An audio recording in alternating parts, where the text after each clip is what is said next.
Etobicoke Lakeshore, I've got a huge industrial base of old companies that were set up in the 60s. They make auto parts, most of them. Or they pluck chickens, or they do whatever. Every time you talk to a worker in those plants, they know that their survival depends on improving their productivity. And they know that the key to their productivity is to become more energy efficient. Get their energy costs down. And I make this point because for 4 years, Stephen Harper says to the Canadian people, you can have the environment or you can have the economy, but you can't have both, right? Right? Green is a luxury this country can't afford, is basically what he's trying to get you to believe. And I think if we don't go green, we won't have an economy. I really believe that. And that seems to me to be the key to productivity. A federal government has to incentivize investment in green technology, green research, and renewables. We've got to get our per unit use of energy down for every piece of output. And then we've got to attack the education piece to raise the skill levels of every one of our citizens. Because we can't afford to waste people. I just conclude with this about Aboriginal education. All of the demographic growth from Lake Superior West, from 2015 onwards, will come from the Aboriginal population of our country. And if 40% of those kids haven't completed high school, look out, right? This is the beating heart of the future of the Canadian economy. We haven't got a qualified labor force. That's the productivity challenge is a social challenge. It's a challenge to our conscience as well. And we've got to meet it. Thanks for the question.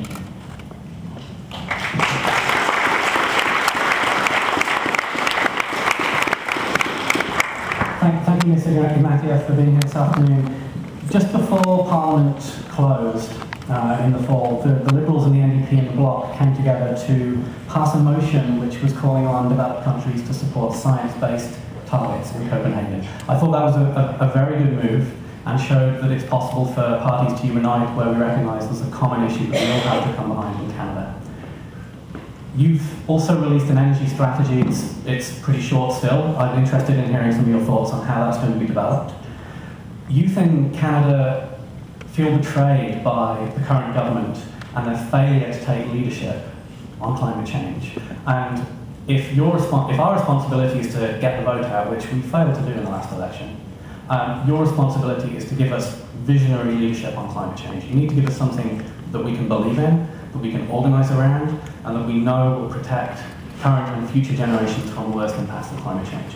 So my question is, how are you going to develop that energy platform to give us science-based targets? And in Canada, we have a decade to cut our emissions in half. So what are you going to do that? And will you, as a first step, sign the Kyoto Plus politicians' pledge to support science-based targets, which most of your shadow cabinet and 58 other Liberals, all of the NDP and the Bloc have done? Thank you. Thanks. Great question. I think you've heard some of the elements of an answer already. That is, the answer on the productivity stuff puts front and center the necessity to diversify our portfolio, increase and incentivize the emergence of renewables,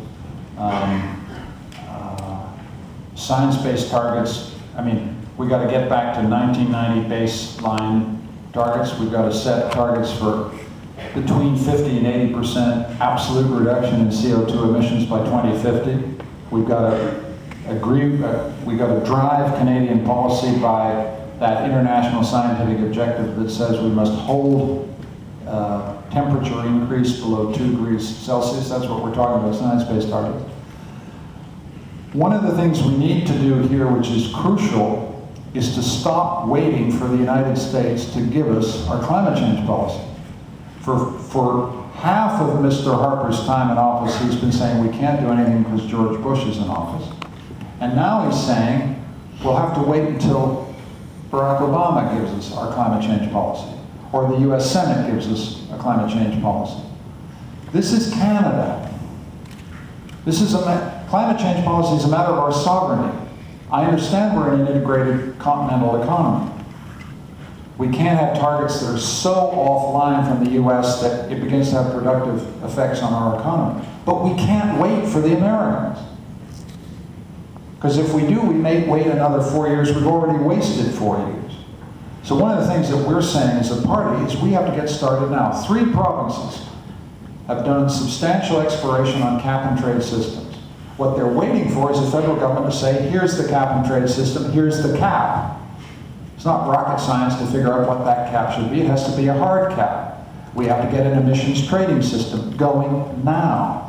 We then have to protect the boreal forest. It's one of the lungs of the world. When we think about climate change, we have to realize that we're the stewards, not only of one of the lungs of the world, the boreal forest that we have. It's as important as the South American rainforest. But also that we're the stewards of the world's refrigeration system in the Arctic. So that, we're not just any country.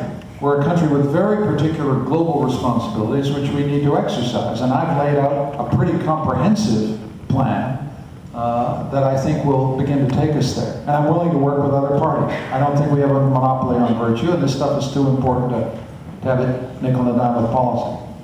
So that'll have to do for the moment, but thank you for your question. Kyoto Plus pledge. Kyoto Plus, some people have signed. I tend not to sign pledges, not because I want to evade, but because I want to get a policy generated by my party that I can sign up to, that's realistic. And I think I've said to you, I want targets based on science, on a 1990 baseline, and ends us with a 50 to 80% absolute reduction by 2050. And then we'll, you know, which I think is consistent with Kyoto Plus, but not exactly Kyoto Plus. Yeah.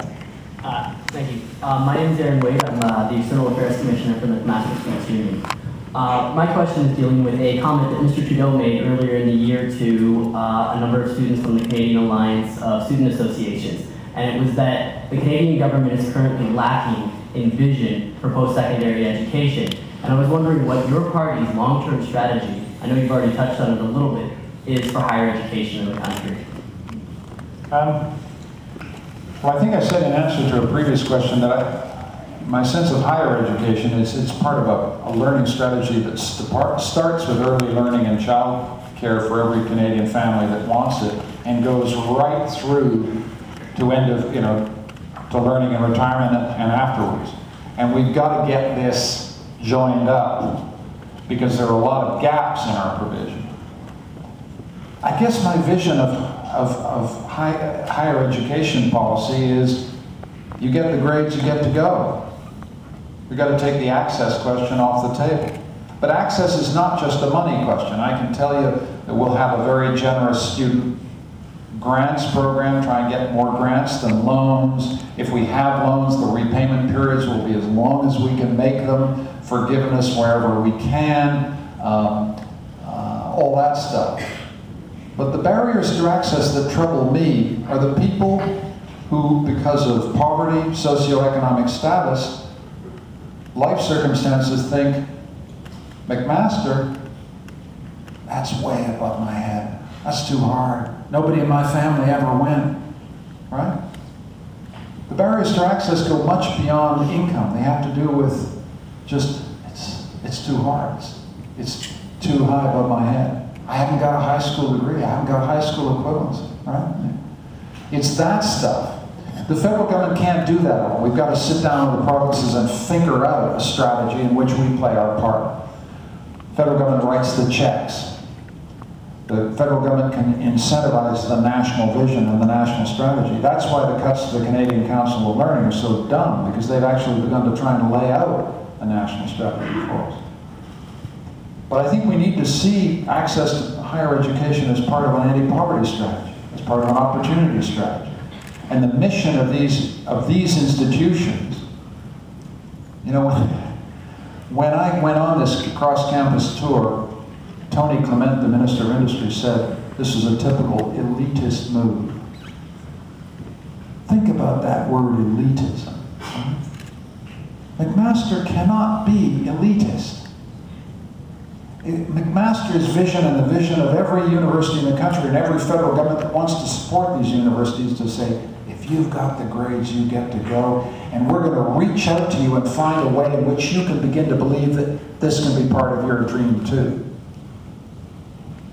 That's the kind of vision I have.